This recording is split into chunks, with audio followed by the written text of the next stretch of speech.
I'm going to make this intro as quick as possible. Pretty much, I have 14 days to train Hank, and I am documenting that and showing you his training.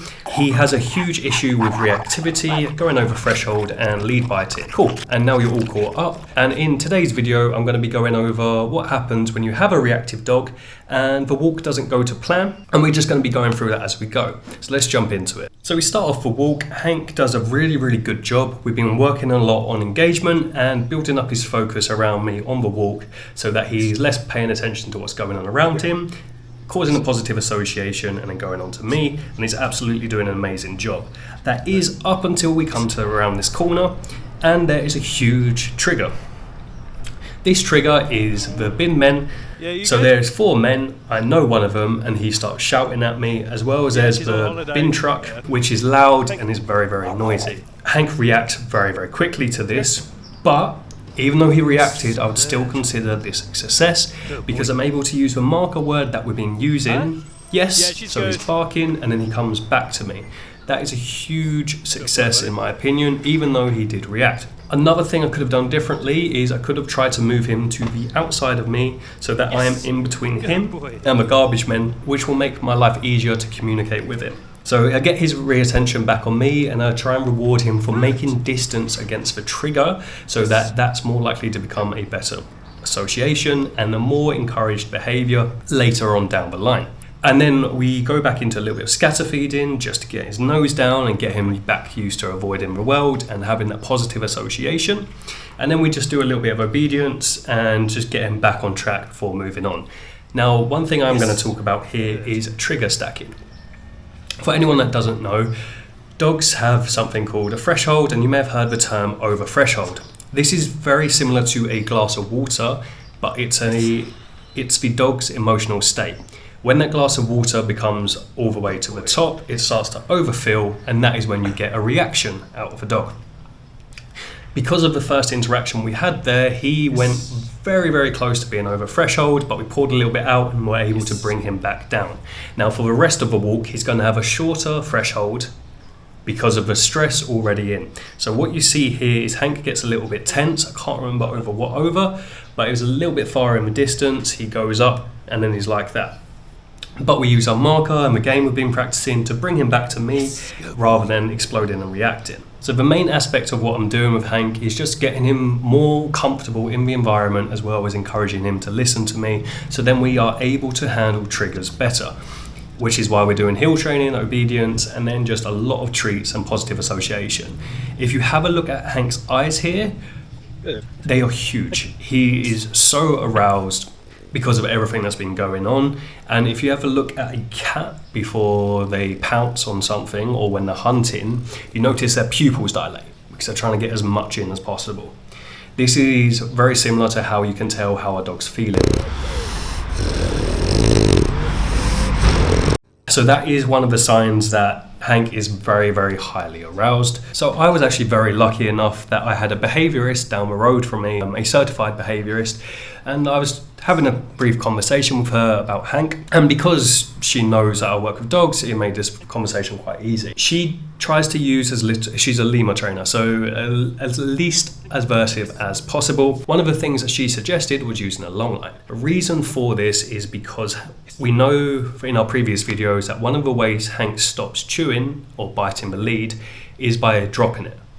My issue with that is Hank learns that if he doesn't like the lead, all he needs to do is bite it and then it drops. It does give us wriggle room, but it does make the issue more complicated. So that's definitely one route we could take with Hank. Is if he does go over threshold while we're walking along the road or something, I don't want to be having one carrying a long line and then doing treats and holding another lead. And I'd also be worried about the long line dragging along the floor and then getting caught up in something. This is something we can do while at the park though, which is why I thought I'd test this out and see how it goes. Right there, you can see he's a little bit tense about something, so I drop the treats and go into scatter feeding to just bring him down again and tell him not to worry about what's in the distance. Long line is great because it can give Hank more freedom. With more freedom, it gives him a better opportunity to make the right decision. Sometimes a lot of frustration in a dog, popping them on a shorter lead can have the opposite effect, but it's really down to the individual. So what Hank was getting stressed about over there was those people.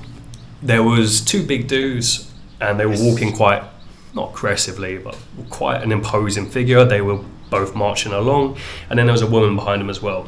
Because of Hank's threshold is being lower due to a bit of other stress of what's been going on today, that causes him to be a little bit more tense, and that is why he starts getting into the lead biting now. But as you can tell, we can drop the lead. It's definitely a good way that we can work through it.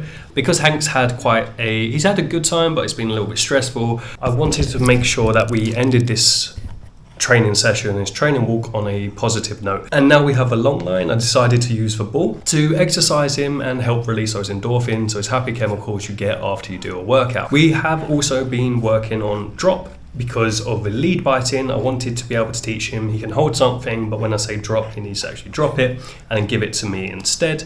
And that also helps with his impulse control, and again, a positive association with hands coming towards his face. Because I do have a small worry about if he's in that little frenzy state where he's biting the lead, if someone touches him or steps too close, he could possibly redirect. While it is unlikely because of how much he loves people, dogs also go into that almost like primitive state, and they're not really paying attention to what's going on around them, and they just redirect without thinking. So what you can see as well is Hank gets a little bit funny with the ball. He can try and do that little bit of resource guarding. So what I do is I chuck the food to the side to move him away, pick up the ball, and then go from there. Over time, we can reduce that, but it just is the first beginning stages to minimize any risk and make sure he doesn't feel bad about me picking up the ball, especially when we are in a more stimulated environment. He's closer to being over threshold, and with training, we try and make it as easy as possible for the dog to give them the most success, and then we build it up from there. So after playing with the ball, I swap his lead back over, and he's still got the ball in his mouth, but I let him carry it home. Sometimes giving a dog a job to do can help get their mind off things, and as well as help reduce their stress. It does not fix the issue, but it can help as a management tool, and Hank is super happy all on the way home. Still pulling a little bit, but overall it's much better compared to what he used to be. I started using this technique when I was working with a retriever, golden retriever, and it worked like a charm. And I also did it in a grooming salon with Newfoundlanders. Both of those breeds are more prone to carrying things, and it can help really, really calm. So overall, it's important to understand your dog's threshold and work within that. While this wasn't a planned walk with this many triggers, overall Hank did a much, much better job, and we still had a positive association. You can't, if you do have a reactive dog and you're training them, you cannot let those hiccups or those explosive things define your whole entire walk. You need to look at the small bits of success you have on the journey, and that will help you deal better and see that you are actually slowly making progress. Dog training is very much the same as any skill or progress. You will take 2 steps forward and then a step back. Sometimes you'll take 2 steps back, and then you can take 3 steps forward. It's very back, forward, back, forward.